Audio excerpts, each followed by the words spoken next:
Remboursement d'un paiement. Nous sommes à la facturation devant le patient Kabongo. Nous prenons sa visite médicale du 3 février. Nous cliquons sur Acte produit. Nous voyons qu'on lui a prescrit le paracétamol comprimé effervescent 500 mg, boîte de 10, qui coûte une boîte de 10 qui coûte 8 960 francs et on a validé, c'est-à-dire le patient a payé 8 960 francs. Alors, nous allons prendre deux cas pour le remboursement. Soit le produit n'est pas là à la pharmacie, mais la personne avait déjà payé. Dans ce cas, nous devons lui rembourser la totalité. Pour lui rembourser la totalité, il faut, comme on avait vu, il faut suivre la vidéo sur l'annulation de l'acte. Nous devons annuler tout l'acte, c'est-à-dire en commençant par la quantité, on modifie, on met 0, le prix, on met 0, ainsi que le montant payé.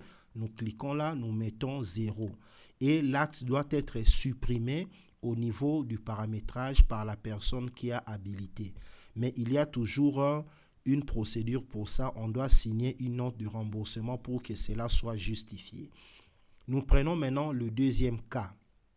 Le deuxième cas est que le patient veut prendre du paracétamol. Il a payé 8 600 francs et il va aller chercher le produit à la pharmacie. Nous venons rapidement à la pharmacie pour que l'exemple soit complet. Officine centrale, bien que nous sommes sur la facturation. Alors, à l'officine centrale, Kabongo est venu récupérer le produit. Il y a le produit ainsi que tout ce que le médecin a prescrit. On constate que le stock est fini, le stock du paracétamol que le médecin a prescrit. La pharmacie peut faire la substitution, c'est-à-dire il donne un produit équivalent, bien sûr avec l'autorisation du médecin prescripteur. Nous prenons par exemple paraphène, Ubica plaquette de 10. À la pharmacie, on a substitué les produits, mais nous voyons que cela a créé un écart parce que le produit pour lequel le patient a payé coûtait 8 960 francs, pendant que le produit qu'on lui a changé à la pharmacie coûte 1 932 francs. Là, c'est à la pharmacienne de faire une petite note pour que le patient retourne à la caisse pour son remboursement. On confirme et on a servi le produit. Nous retournons à la facturation. Kabongo est revenu pour son remboursement. Kabongo Landou. Alors, qu'est-ce que nous constatons ici?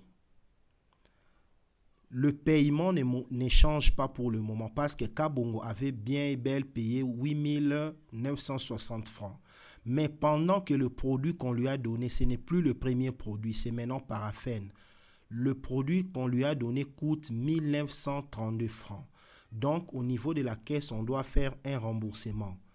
Bien sûr, avec une procédure et une autorisation parce que tout doit être retracé après. Dans ce cas, nous cliquons là, deux fois, en bas du paiement. Nous mettons le montant exact du produit, c'est-à-dire 1 962 francs. Cela veut dire que nous allons rembourser au patient 7 028 francs. Alors, le montant réellement qui doit être payé, c'est 1 932 francs. Et puis, nous validons. Donc, notre caisse aura un surplus de 7 028 francs. C'est ce que nous allons rembourser au patient.